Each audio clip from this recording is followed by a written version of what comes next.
Awan panas berlangsung selama 19 menit 52 detik dengan jarak luncur 5.000 meter. Mengingat aktivitas vulkanik Gunung Semeru masih fluktuatif dan juga masih berpotensi terjadi erupsi susulan. BPBD Kabupaten Lumajang mengimbau masyarakat untuk tetap waspada mengingat status Gunung Semeru saat ini berada di level 3 atau siaga. Untuk dampak sementara nihil, alhamdulillah nggak ada risiko, utamanya ke jiwa juga nggak ada, ke penambang tidak ada, semua sudah berjalan dengan aman. Asik bermain di sungai pemirsa, seorang pelajar SMA di Maluku Barat Daya tewas diterkam buaya berukuran besar sepanjang 5 meter. Tubuh korban baru ditemukan mengapung di sungai sehari setelah kejadian.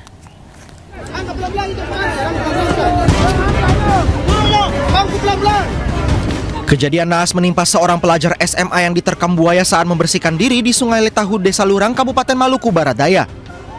Kejadian itu disaksikan oleh 2 orang ibu yang sedang mencuci pakaian di sungai itu. Saat akan menolong, buaya seketika membalik badan dan membawa tubuh korban hingga ke dasar sungai dengan kedalaman 2 meter. Korban baru ditemukan mengapung di permukaan sungai dalam keadaan sudah tidak bernyawa. Korban lalu dievakuasi dan dibawa ke Puskesmas Lurang, lalu diserahkan ke pihak keluarga untuk dimakamkan. Para saksi menjelaskan di TKP bahwa yang bersangkutan sempat berteriak minta tolong, dan para saksi pun sempat melakukan pertolongan bahkan sampai dengan mengulurkan tangan. Namun pada saat mengulurkan tangan tersebut, buaya membawa korban langsung ke dasar sungai. Buaya berukuran 5 meter itu berhasil ditangkap dengan menggunakan alat setrum dan tali hingga mati. Dari Maluku Barat Daya, Maluku, Juanda Sari, iNews melaporkan. Pemirsa, sebuah gudang sembako di kota Jambi hangus terbakar. Banyaknya kepulan asap membuat seorang petugas damkar sesak nafas.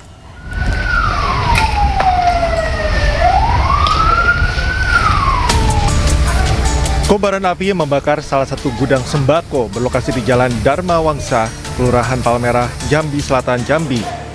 Banyaknya material yang mudah terbakar membuat api dengan cepat membesar dan menyambar hampir seluruh isi gudang.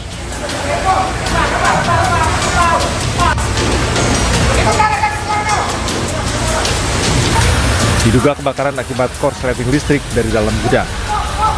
9 unit mobil damkar diterjunkan ke lokasi guna mempercepat proses pemadaman.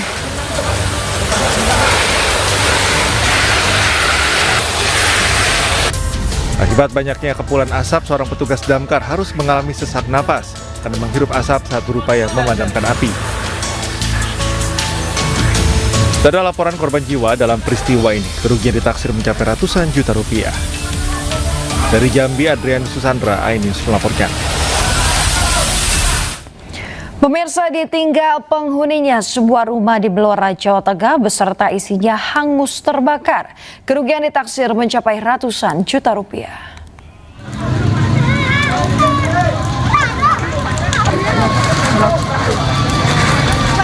Kebakaran hebat melanda sebuah rumah di Duku Bangeran, Desa Pemolan, Blora, Jawa Tengah pada Jumat malam. Kobaran api dengan cepat membakar seluruh bangunan beserta isinya. Dibantu warga, petugas damkar berjibaku memadamkan api. Sebanyak 4 unit mobil damkar diterjunkan ke lokasi. Belum diketahui penyebab kebakaran ini. Saat peristiwa terjadi, rumah dalam keadaan kosong ditinggal pemiliknya ke masjid. Kerugian akibat peristiwa ini ditaksir mencapai ratusan juta rupiah. Kasus kebakaran ini kini dalam penanganan aparat kepolisian setempat. Dari Blora, Jawa Tengah, Heri Purnomo, iNews melaporkan. Sebuah gudang pengeringan kopra terbakar di Sidoarjo, Jawa Timur, pemirsa. Api pertama muncul dari oven pengeringan yang berada di dalam gudang.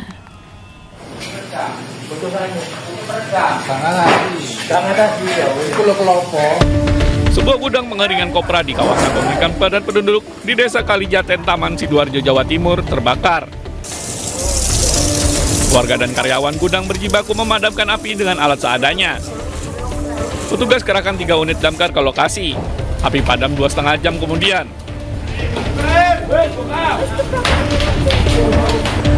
Menurut saksi, api pertama kali muncul dari oven pengering kopra. Polisi masih selidiki penyebab pasti kebakaran yang mengakibatkan kerugian ratusan juta rupiah ini. Dari Sidoarjo, Jawa Timur, Pramono Putra, Ainus melaporkan. Ribuan rumah terendam dan belasan ribu warga terdampak akibat banjir di Tanah Laut, Kalimantan Selatan. Banjir juga mengakibatkan putusnya akses jalan antar desa. Oi, Masya Allah, berarti dalam benar.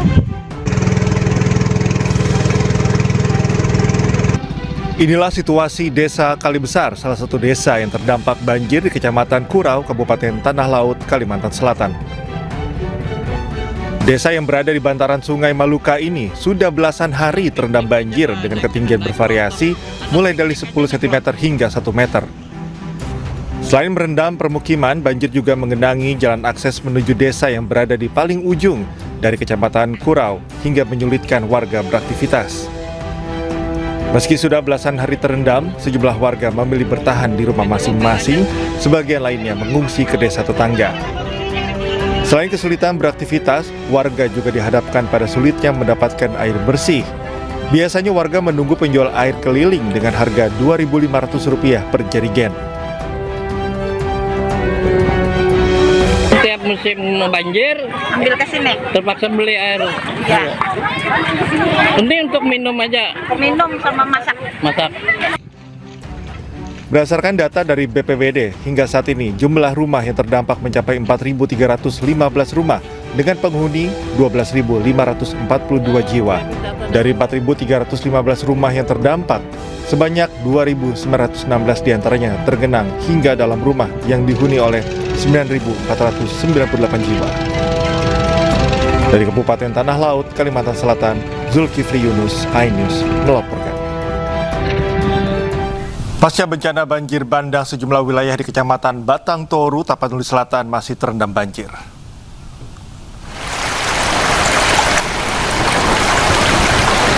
Banjir dipicu hujan deras yang terus mengguyur sejak beberapa hari terakhir. Banjir diperparah akibat jebolnya tanggul Sungai Batang Toru. Ratusan rumah warga di desa Hapesong Baru, Batang Toru, Tapanuli Selatan, Sumatera Utara terendam. Ketinggian air bervariasi hingga lebih dari 1 meter. Akibat banjir ini, warga kehilangan harta benda dan tidak bisa beraktivitas. Sebagian warga terpaksa mengungsi ke tenda darurat yang didirikan secara swadaya.